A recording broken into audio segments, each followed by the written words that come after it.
Oui, bonjour, mon nom est Dave Jenis. Je suis le directeur artistique des productions Ondinoc, co-metteur en scène avec Daniel Brière du Nouveau Théâtre Expérimental, de l'Aventure, de l'Enclos de Wabush, de Louis-Carl Picard-Sioui. Je m'appelle Jasmine Dubé, je suis l'auteur de Marguerite. Je m'appelle Victor Cuellar, je suis interprète dans le projet. Et le projet s'appelle Cœur de Marguerite. El Coro de Margarita. Et c'est une production du Théâtre Bouche Décousue. Je suis Mambi Mawin, je suis comédienne et directrice artistique de Diarama. Je suis Draman Dambélé, auteur, compositeur et musicien multi-instrumentiste. Je viens du Burkina et je vis en France. Moi, c'est Hélène Ducharme, je suis la co-directrice artistique et générale du Théâtre Motus, qui est basé à Longueuil, ici, au Québec, Canada. On vient vous parler du spectacle jeune public Parole d'eau. C'était la durée du projet, c'était 20 heures, et pour moi c'était un gros défi. Et l'autre aussi, dans ce projet, on devait chanter des berceuses. Et pour cette édition, c'était les interprètes d'Amérique du Sud. Il y a des différentes façons de chanter la même berceuse. Donc parfois, il s'est trouvé des mots, on pourrait dire autre chose, mais pour arriver à un moyen, pour chanter la même chose, c'était aussi un autre défi. Ben moi, en fait, c'était de comment rencontrer des artistes qu'on dit de la diversité. Alors, j'avais besoin d'avoir l'aide, la collaboration d'un organisme culturel et convaincre cet organisme que c'était un projet intéressant en 20 heures de faire une lecture-spectacle avec 4 artistes. C'est toujours plus compliqué quand on est plusieurs parce qu'il faut l'approbation de l'assistant metteur en scène ou du co-metteur en scène, de la direction de prod. Donc, c'est toujours ça qui est un peu plus complexe quand on est 2 compagnies dans un projet comme ça. Fait intéressant, c'est que toute l'équipe est quand même de régions différentes, surtout la distribution.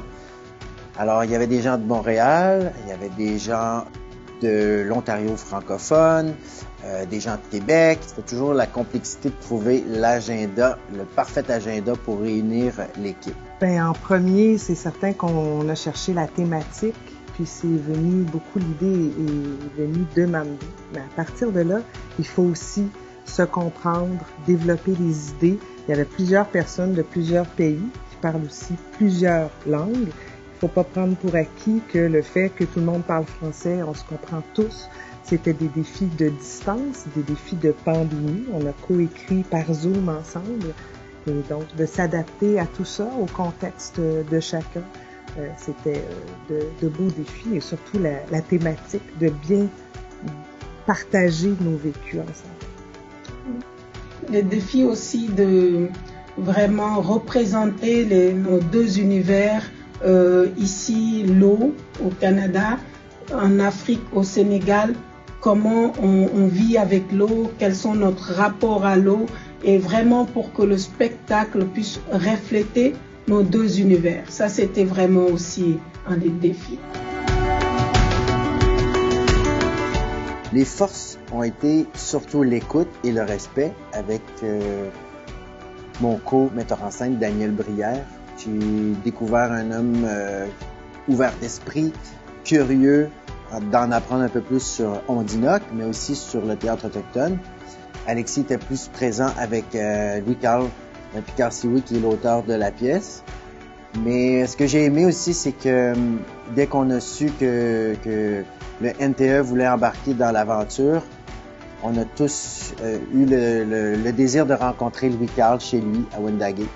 Donc, c'était un peu une demande aussi d'Alexis et de Daniel. Donc, on s'est dirigé à Wendake, puis on a discuté de sa vision du théâtre, de sa philosophie de vie, de comment il est humain, de sa curiosité envers les autres nations, puis surtout son imaginaire fascinant de l'enclos de Wabush. Et après ce repas-là, ça n'a pas été très très long que Daniel et Alexis ont dit « Super, on embarque ».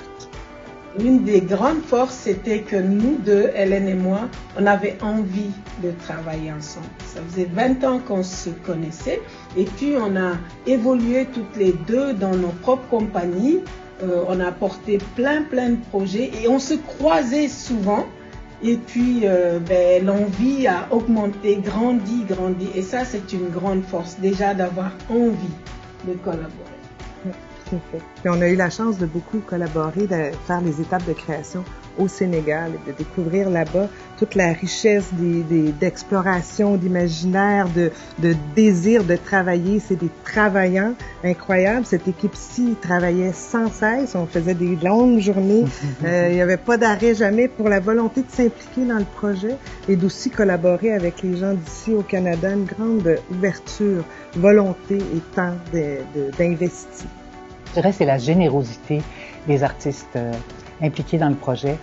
C'était un gros défi en 20 heures de faire un spectacle, de se rencontrer. On se connaissait pas et puis on a travaillé 3 jours ensemble et on est devenus très complices.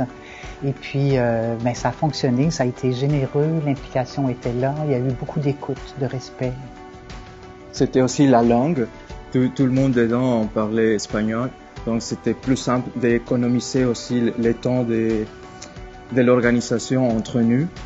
Et l'autre aussi, c'était qu'on trouvait que le théâtre, c'était un lien entre les deux cultures, entre les interprètes qui étaient là et Yasmine, et de trouver une autre façon de s'approcher, de trouver une relation. Et grâce à cette collaboration, moi, ce que j'ai pu musicalement trouver, c'est de pouvoir parler d'un seul élément, mais qui est différent dans certains coins, comme ici au Canada et en Afrique, on va dire. Donc, de pouvoir parler de cette matière qui est la même chose, mais différent ailleurs, et de parler en une seule langage qui est musical, et c'est une grande porte pour moi. Et les portes aussi qui s'ouvrent, c'est que quand on collabore comme ça, dans une coproduction, puisque c'est ça, mais c'est de trouver tout de suite que le spectacle trouve son chemin, qu'on trouve des gens qui s'y intéressent, parce que ça c'est aussi des portes qu'on espère tout le temps. Parce que quand on crée, on ne sait pas si le spectacle aura une vie, mais tout de suite, les portes se sont ouvertes. Les gens ont montré leur intérêt pour ce projet et ça c'est super. La confiance que Daniel m'a donnée pour la co-mise en scène. Je pensais que ça allait être un petit peu plus compliqué, que j'allais devoir m'asseoir avec lui, expliquer un peu plus ma vision de comment j'imaginais cet univers-là. Mais ça a vraiment fait ça quand on s'est rencontrés et on a fait un choix artistique, je pense, qui a été une très bonne décision. C'est de séparer cette co-mise en scène-là. Donc, Daniel m'a donné l'opportunité de faire quelque chose que j'adore chez Ondinoc, c'est de faire la direction d'acteur. Et Daniel, lui, s'est occupé plus du côté scénographique, l'image visuelle, la vidéo. Mais c'était vraiment cette façon de travailler qui, moi, m'a surpris. Déjà aujourd'hui, de partager notre expérience avec la communauté théâtrale, avec le CQT, c'est insoupçonné. On a fait ce projet-là pour le plaisir, c'est un projet intergénérationnel, mais interculturel aussi. Et puis, ce qui a été insoupçonné, oui, ça a été la rencontre des 5, les 4 interprètes et moi, mais aussi avec le public qui est venu assister nombreux à cette lecture-spectacle, autant d'origine québécoise, autant d'origine latine. Et c'était beau parce qu'il y avait des grands-parents, il y avait des enfants, c'était beau d'entendre cette rencontre. Oui, et aussi, c'était autre chose que ça n'attendait pas, c'est de voir justement le public que c'est pour reconnaître dans l'interprète, parce que c'était public, la plupart c'était latino, et donc aussi c'était comme un accueil chaleureux ici dans ce nouveau pays. C'était vraiment chouette.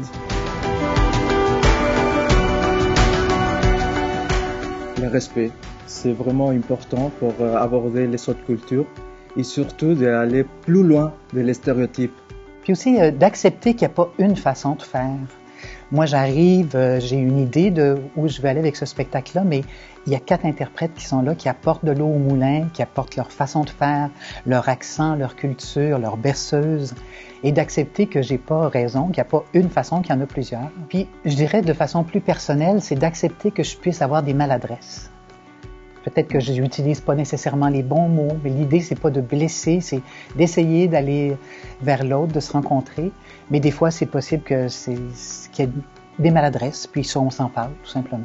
Pas prendre pour acquis, même si on a créé plusieurs spectacles avant, que notre méthode de travail fonctionne et que c'est ça qu'il faut faire. Il faut pas hésiter à reculer d'un pas et re-questionner la façon de faire.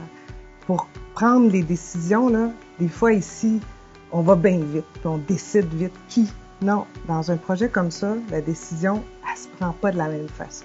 Il faut trouver la façon que les décisions vont se prendre. Oui, carrément, je suis d'accord. Et de trouver le juste milieu. Parce qu'on a, par exemple, si je parle de moi qui viens d'Afrique, nous n'avons pas toutes ces possibilités d'aide à la création, de soutien, tout ça, mais nous avons d'autres apports qu'on peut amener aussi. C'est d'être à l'écoute des parties, d'être à l'écoute de ce qui peut équilibrer les projets, de s'écouter. C'est très important. En fait, moi, ce que je veux dire, ce n'est pas aussi, il faut pas s'effacer non plus, ne pas s'effacer, mais avoir le courage d'aller vers l'autre et de savoir d'aller vers l'autre avec son bagage et de peser les 2 bagages pour voir qu'est-ce que on peut prendre de chez chacun. En fait, c'est ça, c'est de pas se précipiter dans une collaboration parce qu'on s'imagine que ça va être juste super de faire ça avec cette compagnie-là. On le fait parce que on croit sincèrement que la compagnie avec qui on travaille va nous apporter quelque chose humainement, mais artistiquement aussi. Puis c'est un peu ce qui est arrivé avec le NTE. L'univers de Louis-Carl ressemble tellement à celui de Daniel et Alexis. Donc pour moi, c'était nécessaire que je cogne à la porte du théâtre, puis que je leur demande s'ils voulaient embarquer dans l'aventure. Puis c'est ça, ils ont accepté, sauf que ça a pris quand même un petit temps. On devait prendre le temps de se connaître, de savoir qui on était, parce que moi, je les connaissais, mais eux me connaissaient pas beaucoup. Je les connaissais plus par le théâtre, mais personnellement, ces humains-là, je les connaissais pas, mais j'ai découvert des très belles personnes. Et de prendre le thé, de discuter, de prendre des repas ensemble avant de prendre la décision de faire cette collaboration-là, ça a été bénéfique. Alors, un mot. Ouverture. Rencontre. Respect. C'est dans la différence qu'on trouve le sens de la complémentarité.